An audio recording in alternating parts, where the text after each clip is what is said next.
اعوذ باللہ من الشیطان الرجیم بسم اللہ الرحمن الرحیم۔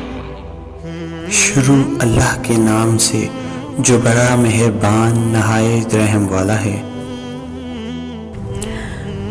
صحیح بخاری حدیث نمبر 4463۔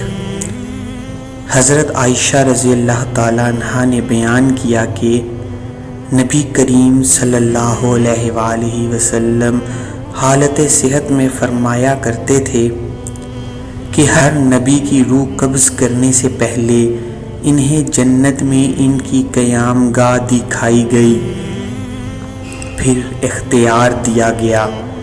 پھر جب آپ صلی اللہ علیہ وآلہ وسلم بیمار ہوئے اور آپ کا سر مبارک میری ران پر تھا، اسی وقت آپ پر غشی طاری ہو گئی۔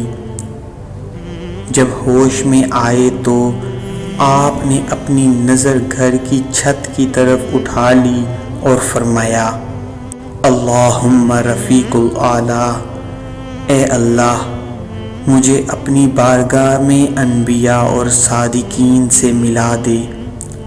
میں اسی وقت سمجھ گئی کہ اب آپ ہمیں پسند نہیں کر سکتے، اور مجھے وہ حدیث یاد آ گئی جو آپ حالت صحت میں ہم سے بیان کیا کرتے تھے۔